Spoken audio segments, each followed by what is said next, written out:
సర్వోన్నతుడైనటువంటి మా దేవుడా, మీ పాదములకు వందనాలు చెల్లిస్తున్నాం మా పరమ తండ్రి. గడిచిన కాలమంతా మీ కృపాక్షేమములు మాకు అనుగ్రహించి కాచి కాపాడి ఉంటున్నటువంటి మీ అపారమైనటువంటి ప్రేమను బట్టి మా హృదయపూర్వకమైనటువంటి కృతజ్ఞతాస్తులు చెల్లిస్తూ ఉన్నాం. అయ్యా, ఈ వేకువజామున మిమ్మలను జ్ఞాపకం చేసుకుంటూ మీ మనస్సును స్మరించుకుంటూ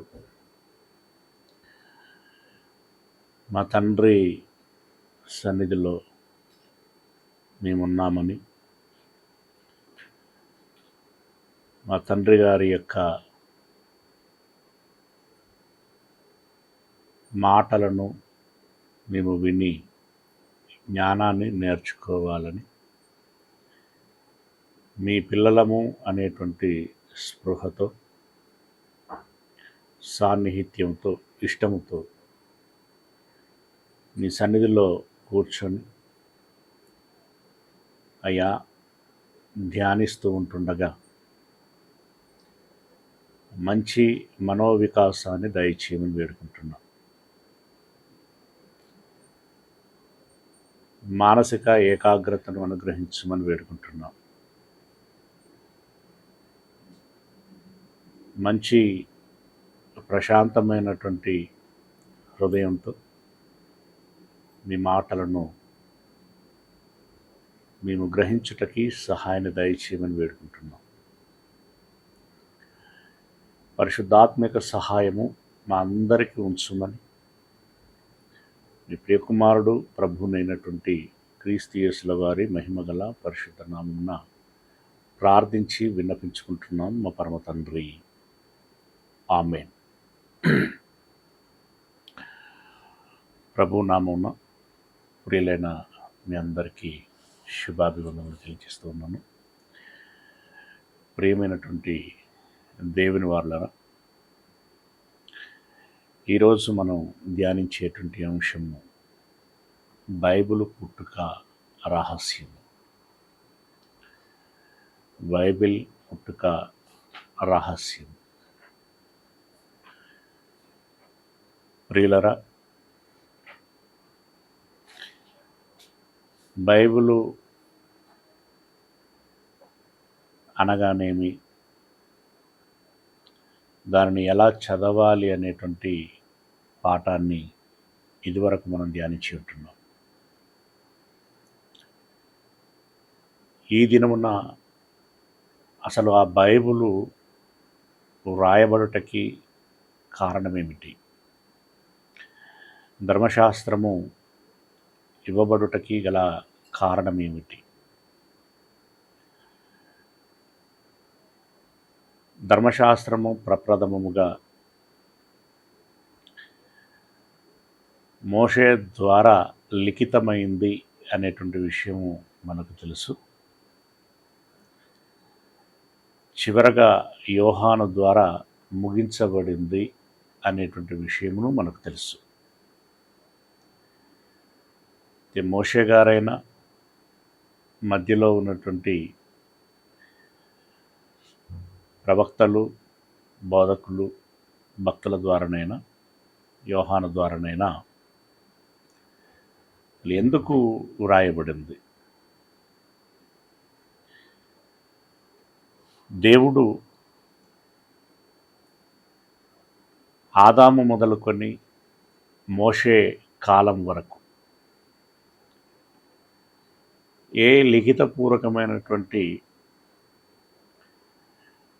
పలకలు కానీ, పుస్తకము కానీ ఏవి లేవు. అలాగని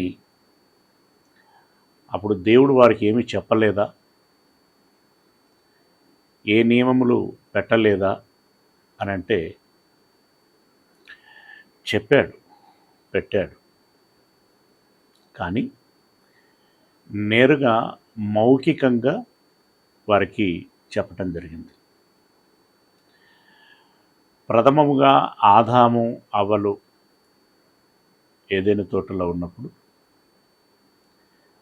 దేవుడు ఒక నియమాన్ని ఇచ్చాడు. ఏంటది? నేలను సేద్యపరచుము, దానిని కాయుము, అలాగే వీటన్నిటికీ పేర్లు పెట్టుము, జీవరాశులకి. ఇవన్నీ కూడా ఆజ్ఞల కిందకే వస్తాయి. అన్నింటికంటే మిన్నగా ఈ మంచి చెడుల తెలివినిచ్చేటువంటి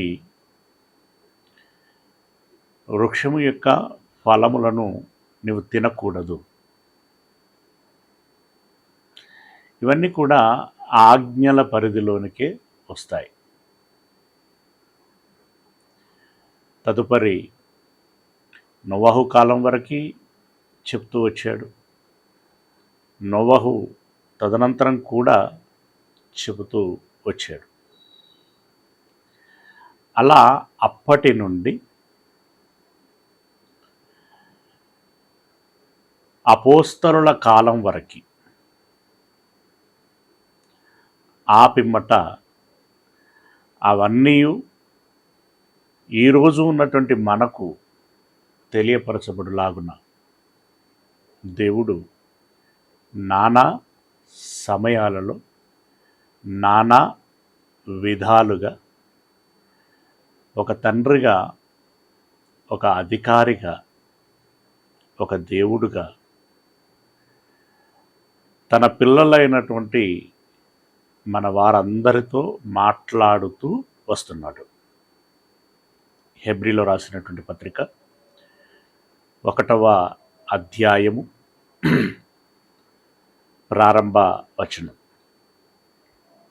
హెబ్రీలో రాసినటువంటి పత్రిక 1వ అధ్యాయము 1వ వచనం. పూర్వకాలమందు నానా సమయములలోను నానా విధములుగాను ప్రవక్తల ద్వారా మన పితరులతో మాటలాడిన దేవుడు అని అన్నాడు.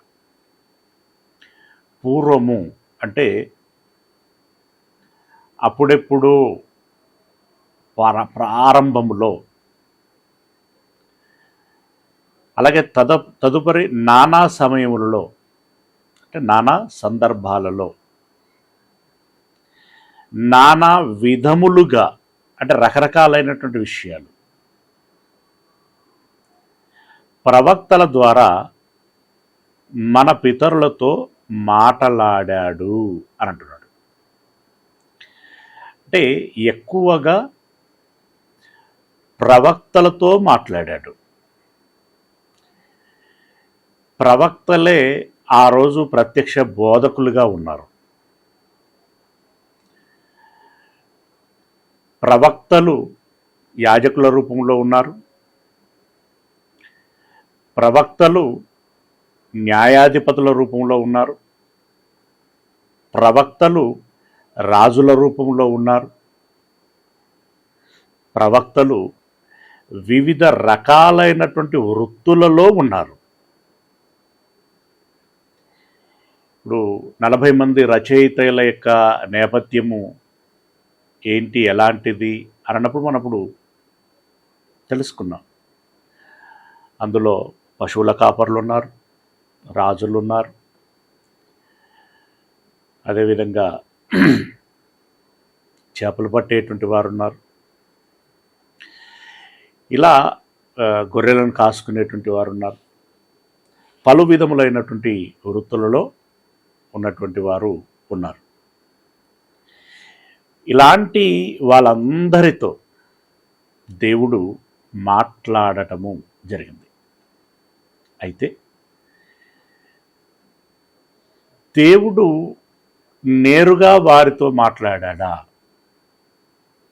అంటే సందర్భం రాసేటప్పుడు దేవుడు వారితో మాట్లాడాడు అన్నట్టుగా కనబడుతూ ఉంటుంది. కానీ దేవుడు ఎప్పుడునూ వారితో నేరుగా మాట్లాడలేదు. మరి ఎలా మాట్లాడాడు అంటే దేవుని సముఖములో 24 గంటలు కనిపెట్టుకొని ఉండేటువంటి దేవదూతలు దేవదూతలు అంటే దేవునికి సంబంధించిన దూతలు అందని అర్థం. దేవునికి సంబంధించిన దూతలు అంటే దైవ వర్తమానికులు అందని అర్థం. దేవుని యొద్ద నుండి సందేశాన్ని మోసుకొచ్చేటువంటి వారు. మెయిన్ కాన్సెప్ట్ అదండి. ఆ దేవదూతలు అనేటువంటి పదమునకు సరి అయినటువంటి అర్థం దేవుని యొద్ద నుండి సందేశాన్ని లేదా వర్తమానమును మోసుకు వచ్చేటువంటి దూతలు లేదా ఆత్మలు. అలా ఒకనాడు ఒక పోస్ట్ కార్డు ఏ విధంగానైతే మాధ్యమముగా ఒక వ్యక్తి నుండి మరొక వ్యక్తికి మధ్యలో ఉండేదో, తల్లిదండ్రులకి పిల్లలకి, గురువుకి శిష్యులకి, స్నేహితులకి, బంధువులకి ఆ రోజు సమాచారాన్ని చేరవేసేటువంటివి ఈ పోస్టల్ సంబంధించినటువంటి కార్డులు కీలకమైనటువంటి పాత్రను పోషించేటువంటివి. ఇప్పుడు అప్డేట్ అయ్యింది. ఇప్పుడు ఏంటి, ఒక ఆన్లైన్ ద్వారా ఒక వాట్సాప్ కావచ్చు, టెలిగ్రామ్ కావచ్చు, అదేవిధంగా ఒక ఈమెయిల్ కావచ్చు,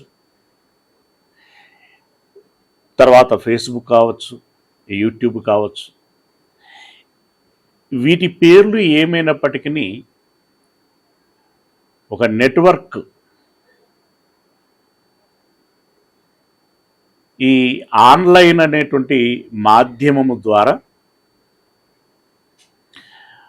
ఒక వార్త ఆకాశపు గాలిలో, అంటే మళ్ళీ ఆకాశపు గాలి అంటే ఎవరు కాదు, దేవదూతే. గాలి, దేవుడు తన దూతలను వాయువులనుగా చేసుకున్నాడు. ఆ వాయువులలో తరంగాలు అన్నట్టున్నాం, ఇంకా రకరకాలైనటువంటి శాస్త్రీయ పదాలను వాడుతున్నాం. కానీ దేవదూతే ఆకాశమునందు వర్తమానమును చేరవేస్తున్నది మనుషుల నుండి మనుషులకి. కానీ కీలకంగా దేవుని యొద్ద నుండి తన సందేశాన్ని ప్రజలకు అందించేటువంటివి. ఓకేనా? గలతీలో రాసినటువంటి పత్రిక 3వ అధ్యాయము 19వ వచనం. గలతీలో రాసినటువంటి పత్రిక 3వ అధ్యాయము 19వ వచనం.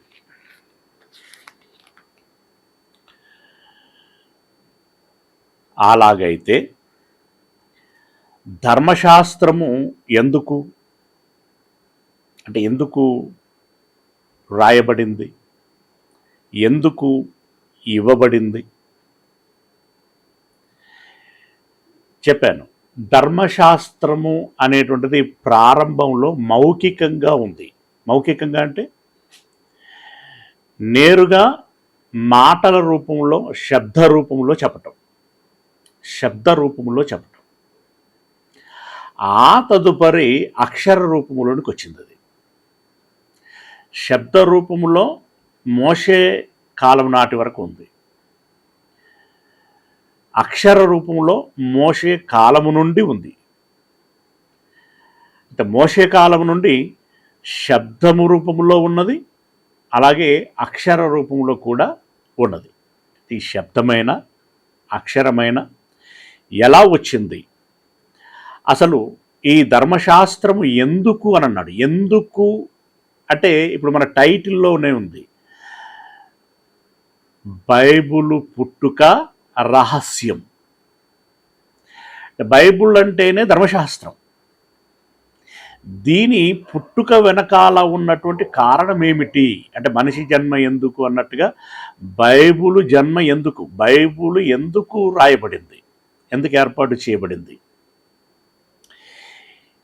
అనే ఆ మాట ఏదైతుందో ఇక్కడ దేవుడే ఒక ప్రశ్నగా మన ముందుంచి దాని యొక్క కారణాన్ని కింద తెలియచేస్తున్నాడు. అలాగైతే ధర్మశాస్త్రం ఎందుకు ఎవనికి ఆ వాగ్దానము చేయబడినో ఆ సంతానము వచ్చు వరకు అది అతిక్రమములను బట్టి దాని తర్వాత ఇయ్యబడెను అని అన్నాడు. క్వశ్చన్ వేశాడు, ఆన్సర్ ఇచ్చాడు. దేవుడు అబ్రహాము గారికి వాగ్దానములను ఇచ్చాడు. అవి మనకు తెలిసినవి.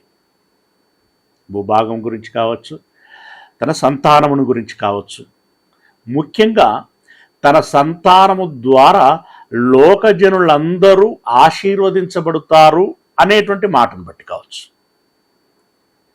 ఇలా పలు విధాలైనటువంటి ఆశీర్వాదాలు ఉన్నాయి, పలు విధాలైనటువంటి ఆజ్ఞలు ఉన్నాయి. ఏంటేంటి? ఒకటి, భూభాగమును ఇస్తానని చెప్పటం. రెండవది, తనకు సంతానమును ఇస్తాను అని చెప్పటం. మూడవది, తన సంతానము ద్వారా లోకజనులందరినీ ఆశీర్వదిస్తాను అని చెప్పటం. ఇవన్నీ మీకు క్లారిటీ ఉండాలి. ఓకే, ఇలా పలు విధములైనటువంటి ఆశీర్వాదములు అలాగే వాగ్దానములు అబ్రహాము గారికి ఇచ్చాడు. ఇచ్చిన తర్వాత ఇచ్చిన తర్వాత ఇదిగో ఈ సృష్టికర్త మన కన్న తండ్రి, ఆయనే దేవుడు. ఈ దేవుడు ఇక ఉద్దేశాలన్నీ మనకు చెప్తూ వస్తున్నాడు. దేవుడంటే మహానుభావుడు, మహాశక్తివంతుడు.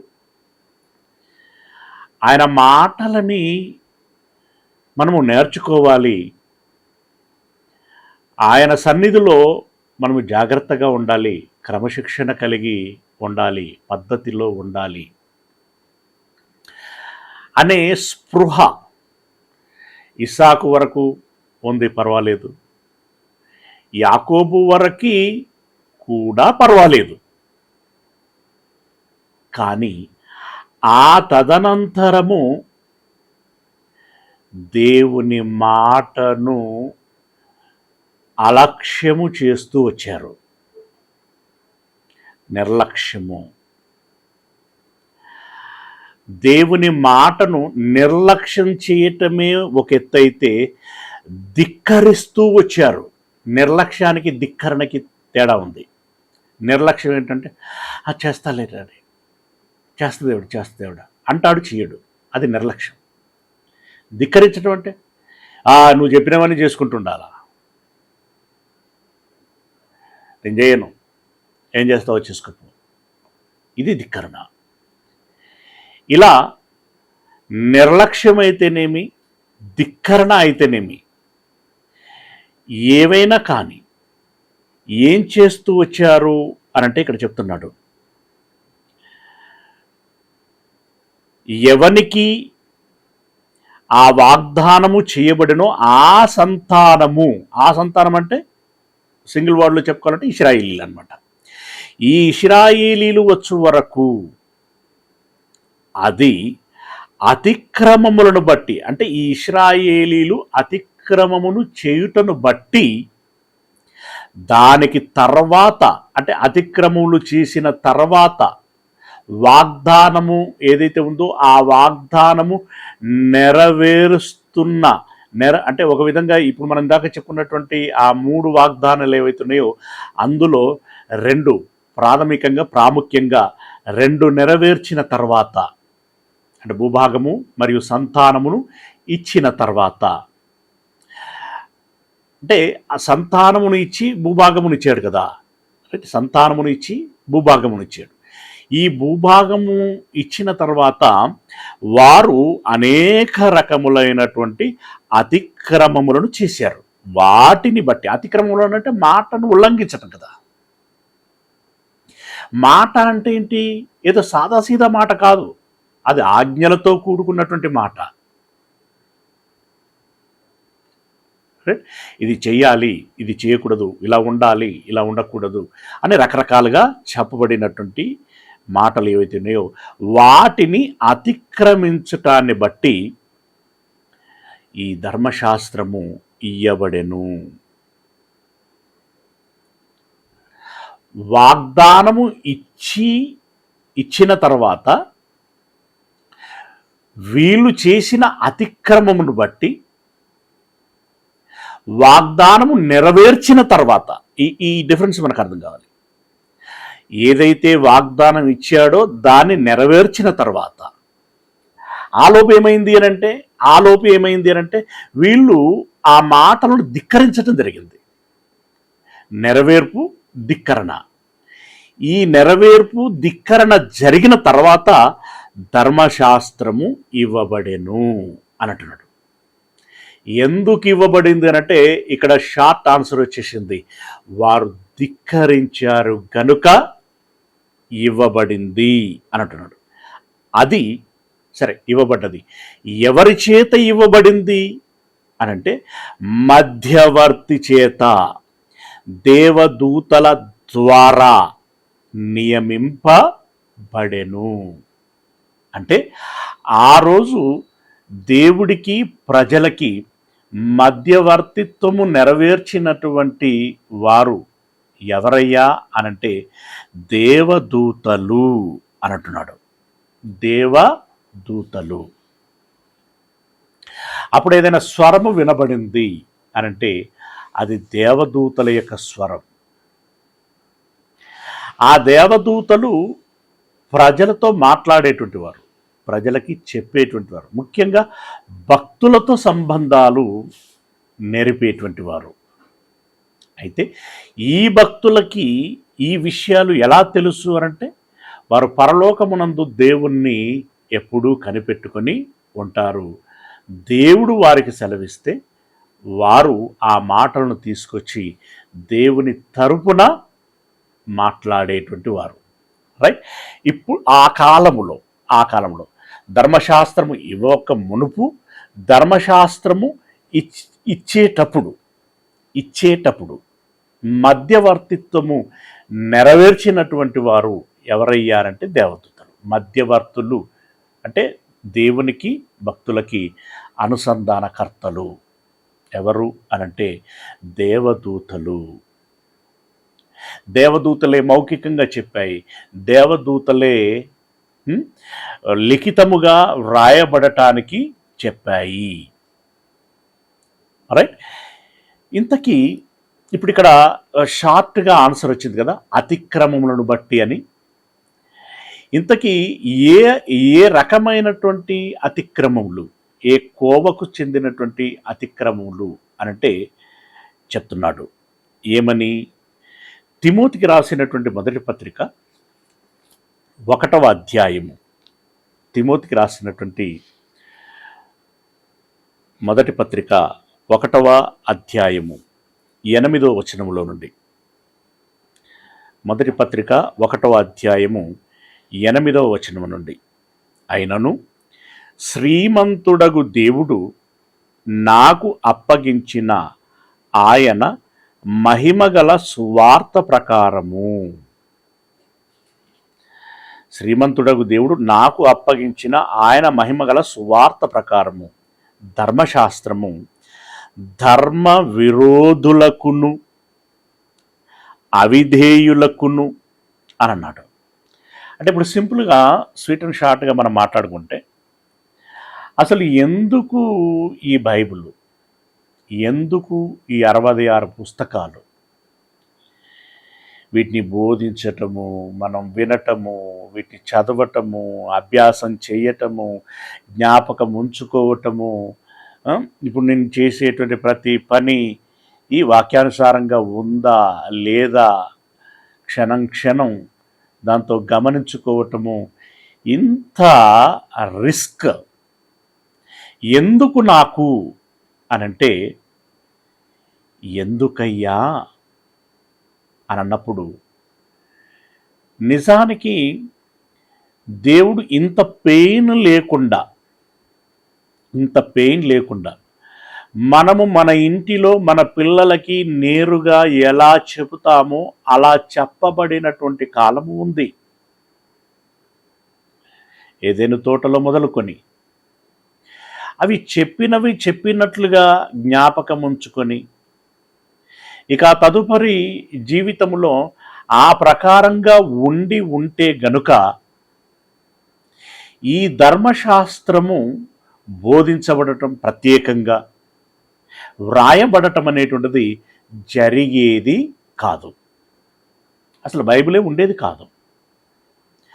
ఇక ఆ బైబిలే లేనప్పుడు ఆ చదవటము, బోధించటము, వినటము ఇదంతా మనకి ఏమీ ఉండేది కాదు. కానీ ఎందుకు ఉంచవలసి వచ్చింది అనంటే, వీరు దేవుడు ఏదైతే చెబుతూ వచ్చాడో వాటిని ఉల్లంఘిస్తూ వచ్చారు. ఉల్లంఘనల మీద ఉల్లంఘనలు ఎన్నిసార్లు చెప్పినా, అప్పటి వరకు ఇంకా చెప్తూనే ఉన్నాడు. ఎన్నిసార్లు చెప్పినా వీరు ధిక్కరిస్తూ వస్తున్నారు. ధిక్కరిస్తూ ఆ దేవుడు ఇలా అన్నాడా, ఇది చేయొద్దని అన్నాడా, చేయొద్దనే రూల్ ఏమైనా ఉన్నదా, ఎక్కడన్నాడు, ఎప్పుడన్నాడు, ఎట్లా అన్నాడు, ఏ విధంగా, ఈ రకమైనటువంటి కాన్స్పిరెన్సీ ఈ జనుల మధ్యలో, ఈ నాయకులు అలాగే ఈ భక్తుల మధ్యలో ఈ చర్చకు వచ్చినప్పుడు దానికి ఒక ఆధారము అనేటువంటిది ఉండాలి కనుక, ఒక ప్రామాణికము అనేటువంటిది ఉండాలి కనుక, ఈ ప్రామాణికముగా, ఆధారముగా, సాక్షార్థముగా ఉండులాగున ఇదిగో ప్రమాణ పత్ర రూపములో బైబిలు అనేటువంటి ఈ గ్రంథమును ఇవ్వటము జరిగింది అని అంటున్నాడు. నిజంగా ప్రారంభము నుండి దేవుడు చెప్పినట్లుగా క్రమముగా నడుచుకున్నట్లయితే వాళ్ళు దేవుని పిల్లలు, వారు దేవుని భక్తులు, వారు నీతిమంతులు, ఏమండి, పరిశుద్ధులు, అన్నింటిలో పర్ఫెక్ట్గా ఉన్నటువంటి వారు. ఇలా పర్ఫెక్ట్ అంటే సంపూర్ణంగా ఉన్నటువంటి వారైతే ఇక మరలా వారికి ప్రత్యేకంగా బైబిలు లేదా ధర్మశాస్త్రము అనేటువంటి పుస్తకము లిఖిత రూపంలో ఇవ్వవలసినటువంటి అవసరత లేదు. మరి ఎవరికి అది అవసరం? అది ఎవరికి అవసరం? ఇప్పుడు ఆల్రెడీ పర్ఫెక్ట్గా ఉన్నటువంటి వారికి నిజంగా చెప్పాలంటే బైబిల్ అవసరం లేదు. మరి ఎవరికి అవసరం? ఎవరికి అవసరం అంటే ఇదిగో వారికి ప్రమాణం ఏమిటో తెలియాలి కాబట్టి వాళ్ళకి అవసరం అంటున్నాడు. వాళ్ళు అంటే ఎవరు అనేటువంటి మాట ఇక్కడ చెప్పాడు. ధర్మశాస్త్రము ధర్మ విరోధులకును, అవిధేయులకును, భక్తిహీనులకును, పాపిష్టులకును, అపవిత్రులకును, మత దూషకులకును, పితృహంతకులకును, మాతృహంతకులను, నరహంతకులకును, వ్యభిచారులకును, పురుష సంయోగులకును, మనుష్య చోరులకును, అబద్ధికులకును, అప్రమాణికులకును, హితబోధకు విరోధి అయినటువంటి వాడు ఎవడైనను సరే, హితబోధకు విరోధి అయినటువంటి వాడు మరి ఎవడైనను ఉండిన ఎడల అట్టి వానికి నియమింపబడెను. అంటే అప్పటికే మోషే గారు ధర్మశాస్త్రము లిఖిత రూపముగా ఇచ్చే కాలము నాటికే ఎన్నెన్ని నేరాలు మనుష్యులలో చోటు చేసుకునేవి చూడండి. ఇప్పుడు ఆదాము పండు తిని ఆజ్ఞాతిక్రమం చేశాడు అని అనుకుంటే, కయీను ఏకంగా ఏం చేశాడు? హత్య చేశాడు కదా. ఇక ఆ తర్వాత ఏమేమి చోటు చేసుకున్నాయి? అపవిత్రత, అప్పటికే దూషణ, పితృహంతకులట, తల్లిదండ్రులను చంపే విధానం అప్పుడే స్టార్ట్ అయిపోయిందట. మాతృహంతకులను, నరహంతకులకు, వ్యభిచారము, అప్రమాణికము అంటే ఒక మాట ఇచ్చి దానికి కట్టుబడి ఉండకపోవటం, హితబోధకు విరోధి అయినటువంటి వాడు. ఇలాంటి వారు ఎవరైనా ఉన్నయెడల అట్టివానికి నియమింపబడిను, కానీ నీతిమంతునికి నియమింపబడలేదని ఎవడైనను ఎరిగి ధర్మానుకూలముగా దానిని ఉపయోగించిన ఎడల ధర్మశాస్త్రము మేలైనదని మనము ఎరుగుదుము. అంటే ఇలాంటి నేర ప్రవృత్తి కలిగినటువంటి వారికి అది నియమింపబడెను, కానీ నీతిమంతునికి నియమింపబడలేదు అని అన్నాడు. అంటే ధర్మశాస్త్రం ఎవరికయ్యా అంటే నేరస్తులకి అని అన్నాడు. నేరస్తులను దృష్టిలో పెట్టుకొని ఇవ్వటం జరిగింది. మరి ఇప్పుడు నేను నేరస్తులని కాదు కదా, నేను నీతిగానే బ్రతుకుచున్నాను కదా, నేను పరిశుద్ధంగానే బ్రతుకుచున్నాను కదా, ఇప్పుడు నాకు బైబిల్తో ఏం పని ఉన్నది అనంటే ఇక్కడ ఒక మిస్టరీ ఉంటుంది. ఏంటి అనంటే ఏది మంచి ఏది చెడు, ఏది దేవుని మాట ఆలోచన, ఏది కాదు, ఈ వ్యత్యాసము మనకు తెలియనంత వరకు మనం ఏం చేస్తూ ఉంటామనంటే మనకు తెలియకుండానే దేవుని ఉద్దేశములను అతిక్రమిస్తూ వెళ్ళిపోతూ ఉంటాం. ఎందుకంటే మనకు తెలియదు గనుక. మనకు తెలియకుండానే చాలా తప్పులు చేస్తూ వెళుతూ ఉంటాం. ఆ తప్పుల పర్యావసానం చాలా ప్రతికూలంగా ఉంటుంది, నష్టం కలుగచేసేటువంటిదిగా ఉంటుంది. గనుక ఇది మంచి ఇది చెడు అని తెలియబడులాగున ఒక గీటురాయి ఉండాలి. ఆ గీటురాయే ధర్మశాస్త్రము. ఎందుకు ఇవ్వబడింది ధర్మశాస్త్రం అనంటే ఇది ఇత్యాది ఈ విషయాలు మనకు కనబడుతూ ఉంటాయి. ఎందుకు? ఇదిగో ఇలా నేరములు పెరిగిపోతున్నాయి కనుక వారిని ఒక దారిలో పెట్టడానికి ధర్మశాస్త్రము ఇవ్వబడింది. ఎవరి ద్వారా ఇవ్వబడింది అని అన్నాడు అనంటే ఎవరి ద్వారా ఇవ్వబడింది అని దేవదూతల ద్వారా ఇవ్వబడింది. రైట్. ఇక మూడవ మాట మలాకీ గ్రంథము 2వ అధ్యాయము. మలాకీ గ్రంథము 2వ అధ్యాయము 2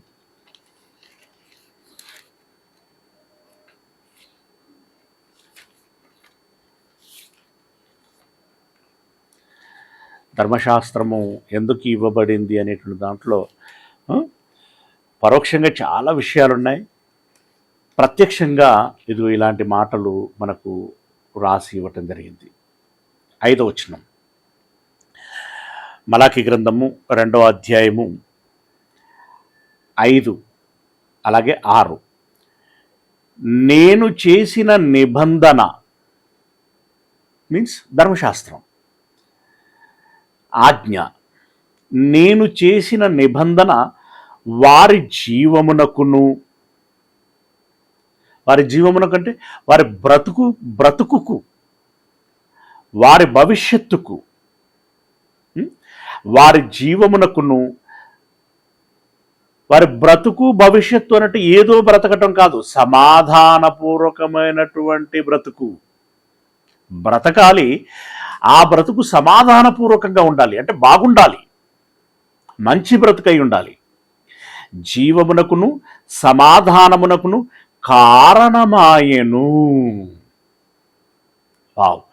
ధర్మశాస్త్రమట వారి బ్రతుకుకు సమాధానపూర్వకమైన బ్రతుకునకు, అంటే ఇక బాగుంటుంది, సమాధానపూర్వకమైనటువంటి బ్రతుకునకు కారణమవుతుంది అని అన్నాడు ధర్మశాస్త్రము. రైట్. 2వది భయభక్తులు పుట్టించుటకై మనిషికి ఒక భయం, ఒక భక్తి, ఒక క్రమం, ఒక సిస్టమ్ వారిలో కలిగించుటకై నా నామము విషయములో భయము గలవారై సత్యము గల ధర్మశాస్త్రము బోధించుచు దుర్బోధనేమాత్రమును చేయక సమాధానమును బట్టియు యథార్థతను బట్టియు నన్ను అనుసరించి నడుచుకొని వారై దోషము నుండి అనేకులను త్రిప్పిరి. దేని ద్వారా? ధర్మశాస్త్రము ద్వారా.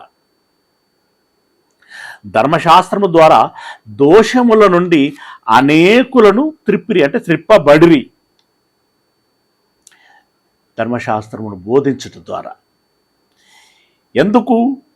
వారి భవిష్యత్తు జీవితము సమాధానపూర్వకంగా ఉండుటకై, రెండవది భయభక్తులు కలిగి జీవించుటకై.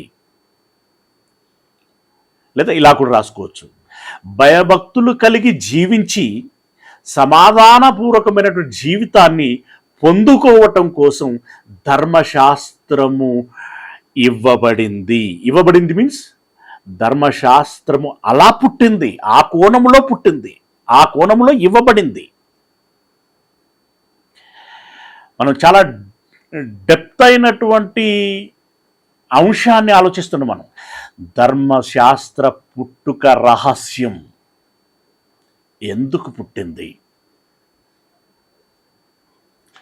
ఎందుకు పుట్టింది అంటే మనం మొదటి ఇప్పుడు నానా సమయాలలో అనేటువంటి ఆ రెఫరెన్స్ అలా ఉంచితే, తర్వాత వచ్చిన వచనాలలో ఒకటి వారి అతిక్రమమును పట్టి పుట్టింది అని అన్నాడు.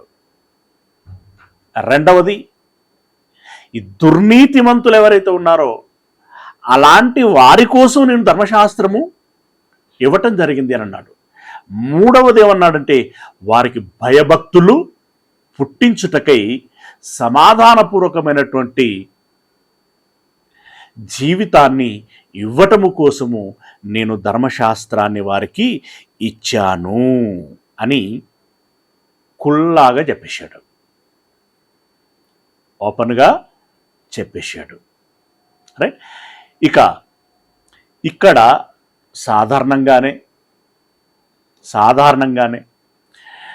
ఎప్పుడైనా చూడండి, కొంచెం ధర్మశాస్త్రంలో నుండి ఎక్కువ వచనాలను తీసుకుని బోధించామనుకోండి. ఏమంటే మనం క్రొత్త నిబంధనలో ఉన్నాం కదా, పాత నిబంధన గురించి ఇన్ని వచనాలు ఎత్తి బోధించటం అనేటువంటి అవసరమా? మీరు మాకు పాత ధర్మశాస్త్రాన్ని బోధిస్తున్నారా, కొత్త ధర్మశాస్త్రాన్ని బోధిస్తున్నారా? మోషే గారు చెప్పిన మాటలు అవసరమా, మనకిప్పుడు యేసు ప్రభుల వారు అపోస్తలులు చెప్పినటువంటి మాటలు అవసరమా? నేను ఇదివరకు ఎదుర్కొన్నాను ఈ ప్రశ్నలు. ప్రియులరా, మనం పాటించాల్సింది ఖచ్చితంగా క్రొత్త నిబంధన ఆజ్ఞలను అనుసరించి. కానీ కొత్త నిబంధనలోని ఆజ్ఞలను నీవు అనుసరించటానికి పాత నిబంధనలోని ఆజ్ఞలు నీకు ఎలాంటివిగా ఉంటాయి అంటే బాలశిక్ష మాదిరిగా ఉంటాయి. బాలశిక్ష లేకుండా పాఠశాల చదువులు లేవు కదా, బాలశిక్ష లేకుండా కళాశాల చదువులు లేవు కదా. ఏమండి అంటే బాలశిక్ష అనేటువంటిది ప్రాథమికమైనటువంటిది. అప్పుడు వారికి నేరుగా ఆజ్ఞలు ఇచ్చేటువంటిదిగా, భయభక్తులు పుట్టించేటువంటిదిగా, సమాధానపూర్వకమైన జీవితం ఇచ్చేటువంటిదిగా వారికి ఉన్నప్పటికీ మనకును ఆ భయము భక్తి, మనకును ఆ సమాధానము, ఇలాంటి వాటిని ఇచ్చేటువంటివిగా మనకి జాగరూకతను చేస్తాయి. అంటే దేవుని ఆలోచన ఏంటి, ఆనాటి భక్తులకు చెప్పబడినటువంటి విధానం ఏమిటి, దాన్ని వాళ్ళు అనుసరించినటువంటి విధానం ఏంటి, అనుసరిస్తే పరిస్థితి ఏ విధంగా ఉండే, అనుసరించకపోతే ఏ విధంగా ఉండే అని మనకు తెలిసి, మనకు తెలియపరచబడి మనలో ఒక అవగాహనను పెంపొందించుట కోసము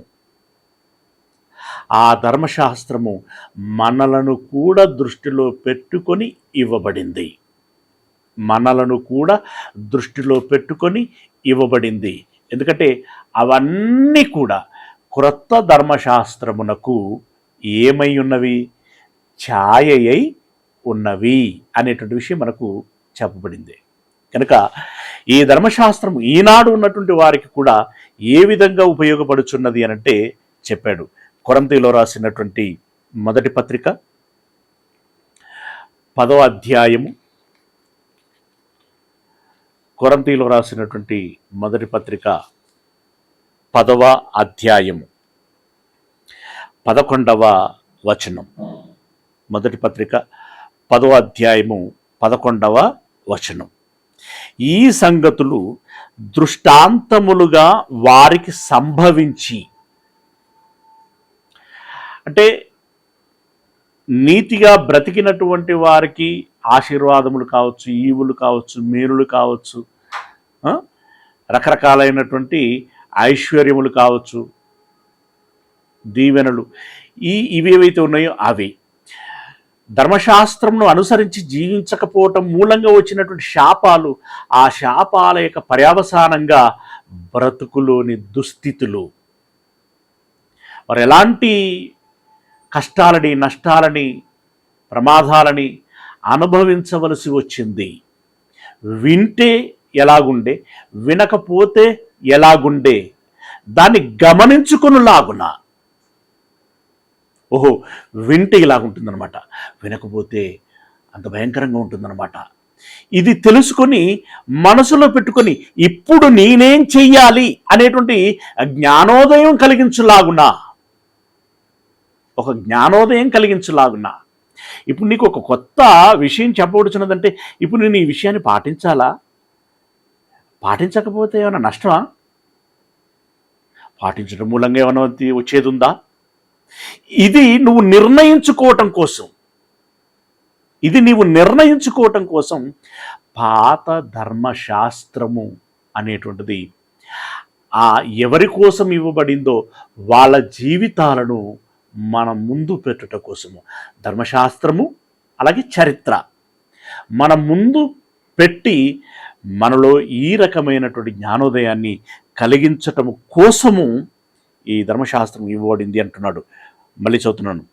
ఈ సంగతులు దృష్టాంతములుగా వారికి సంభవించి యుగాంతమందున్న మనకు బుద్ధి కలుగుటకై, బుద్ధి అంటే చిన్న విషయం అండి అదేమన్నా?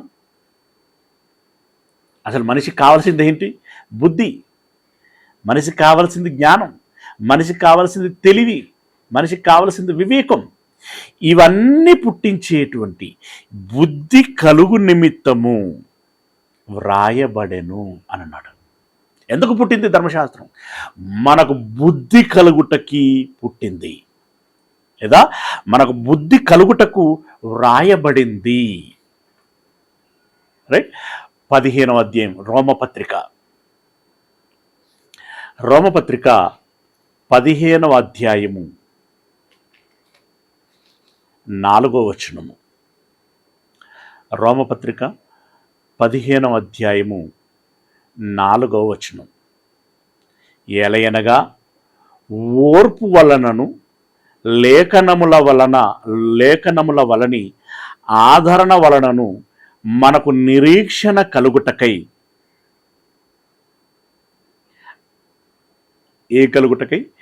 నిరీక్షణ కలుగుటకై పూర్వమందు వ్రాయబడినవన్నీ మనకు బోధ కలుగు నిమిత్తము వ్రాయబడి ఉన్నవి. నిరీక్షణ కలుగుటకై అనంటే నిరీక్షణ యొక్క నిజ స్వరూపమే విశ్వాసం. అంటే మనలో ఒక విశ్వాసము బిల్డప్ అవ్వటానికి, అంటే విశ్వాసం పుట్టటానికి, పెరగటానికి, ఆ విశ్వాసం పుట్టి పెరగటానికి ఒక బోధ, ఆ బోధ కలిగించటానికి ఈ ధర్మశాస్త్రము ఇవ్వబడింది అంటున్నాడు.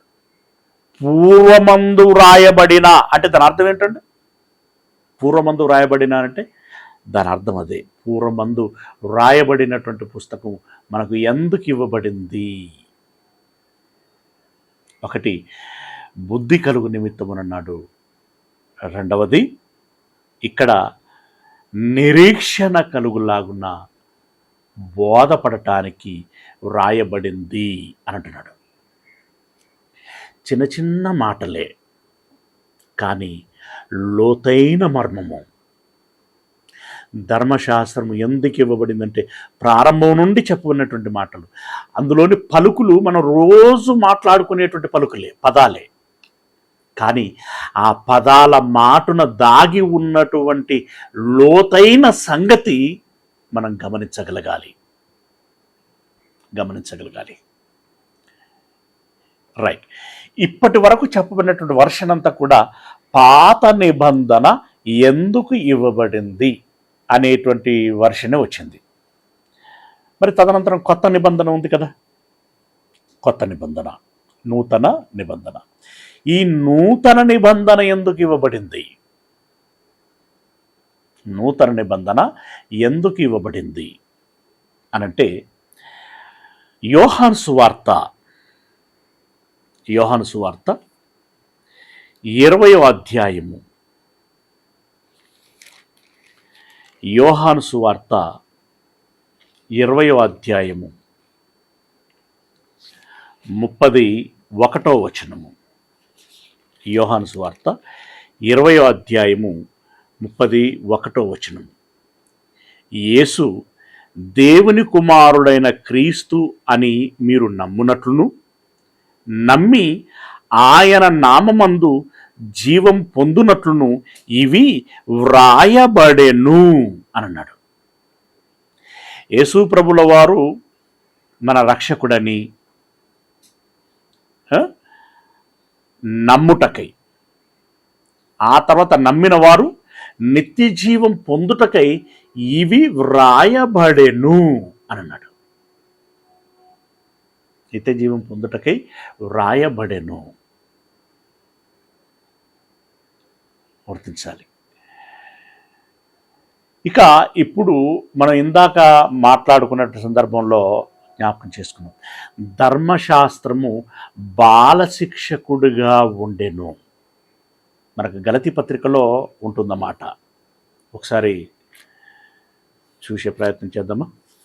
గలతీలో రాసినటువంటి పత్రిక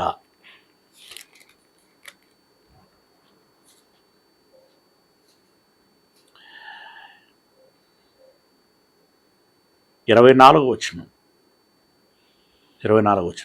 కాబట్టి మనము ఏ 24వ వచనం? 3వ అధ్యాయం 24వ వచనం. గలతీలో రాసిన పత్రిక 3వ అధ్యాయము 24వ వచనం. కాబట్టి మనము విశ్వాసమూలమున నీతిమంతులమని తీర్చబడినట్లు క్రీస్తునొద్దకు మనలను నడిపించుటకు ధర్మశాస్త్రము మనకు బాలశిక్షకుడాయను. అంటే పాత నిబంధన బాలశిక్షకుడాయను. మరి ఆ బాలశిక్ష ముగిసిన తర్వాత ఉన్నత చదువులు అవసరం కదా, ఉన్నత విషయాలు అవసరం కదా. ఆ ఉన్నత విషయాలను తెలియచేయటానికే మనకు నూతన నిబంధన ఇవ్వబడింది.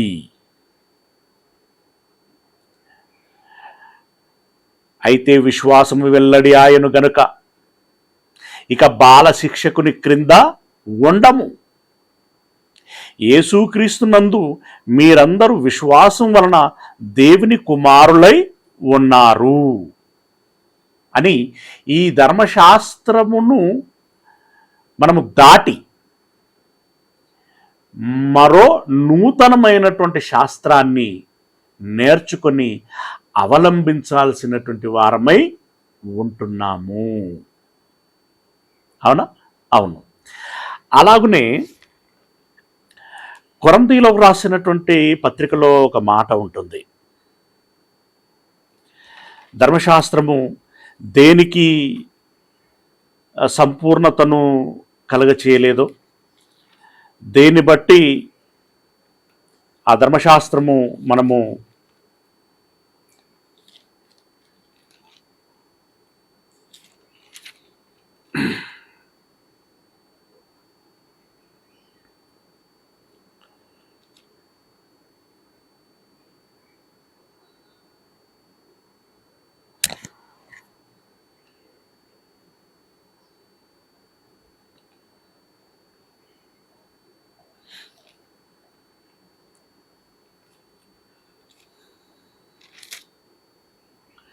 ధర్మశాస్త్రము కొట్టివేయబడింది అనేటువంటి మాట రాయబడి ఉంటుంది చూడండి.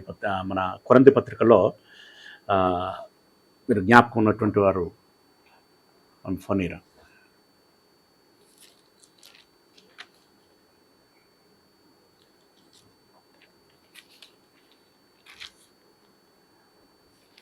వీళ్ళ జ్ఞాపకం ఉన్నటువంటి వారు మాట తీయండి.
ఎవరికి ఐడియా రావట్లేదా? ధర్మశాస్త్రము కొట్టివేయబడింది అనేటువంటి మాట ఉంటుంది కదా.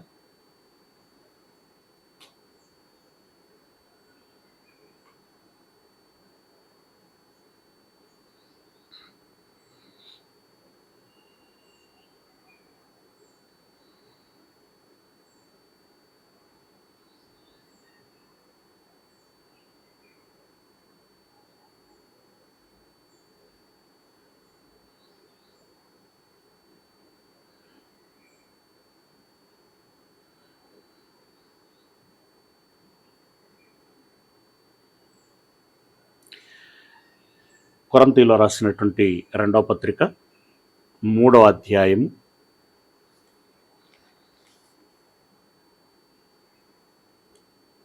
14వ వచనం. కొరింథీలో రాసినటువంటి 2వ పత్రిక 3వ అధ్యాయము 14వ వచనం. అక్కడ ఏమన్నాడు? వారి మనస్సులు కఠినములాయను గనుక నేటి వరకు పాత నిబంధన చదవబడుచున్నప్పుడు అది క్రీస్తునందు కొట్టివేయబడనని వారికి తేటపరచబడక ఆ ముసుకే నిలిచియున్నది. నేటి వరకు మోషే గ్రంథము వారు చదువున్నప్పుడెల్లా ముసుకు వారి హృదయముల మీద ఉన్నది. వారి హృదయము ప్రభువు వైపునకు ఎప్పుడు తిరుగునో అప్పుడు ముసుకు తీసివేయబడును.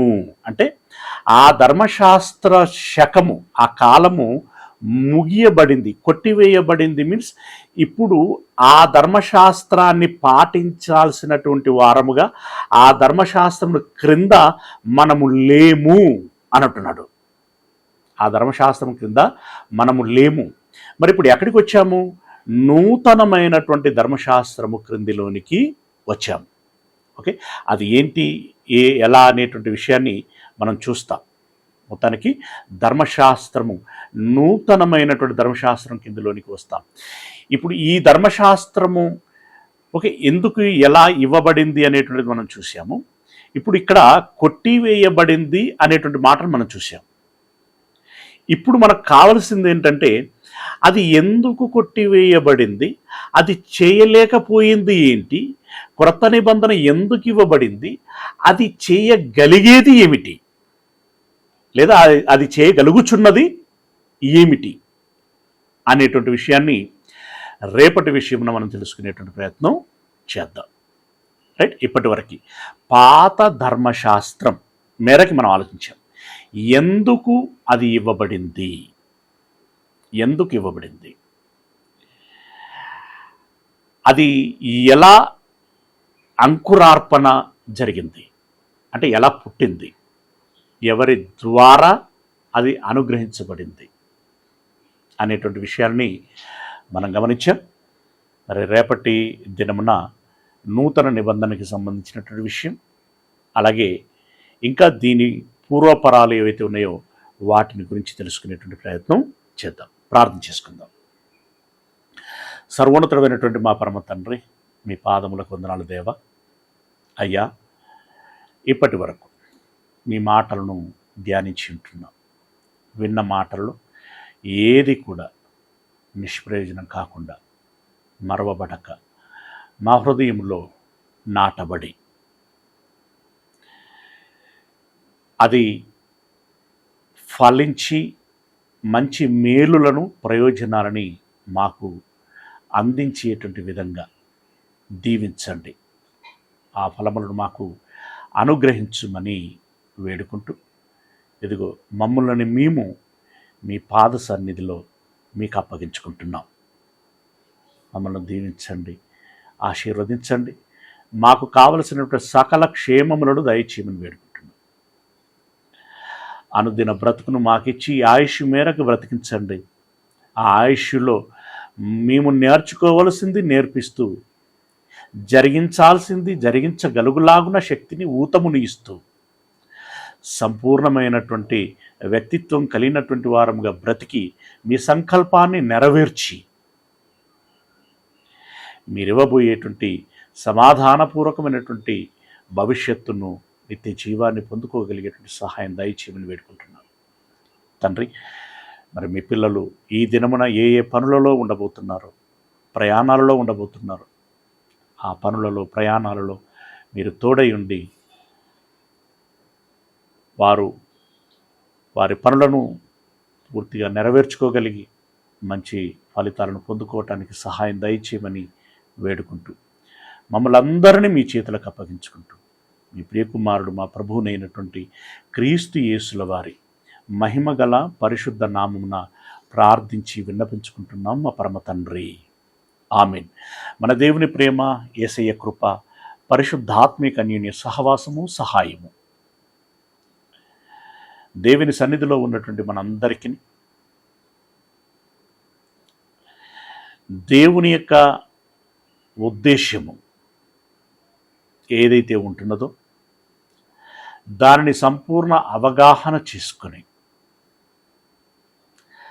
నాకు ఇవ్వబడినటువంటి ధర్మశాస్త్రమును నేను నేర్చుకొని, అలవర్చుకొని, ఆ ప్రకారంగా జీవించి, దేవుడు అనుగ్రహించేటువంటి నిత్య మహిమకు పాత్రలము కావాలని ప్రయత్నం చేసేటువంటి ప్రతి బిడ్డకి తన ప్రయత్నం అంతటిలో ఎల్లకాలము తోడై ఉండును కాక. ఆమేన్.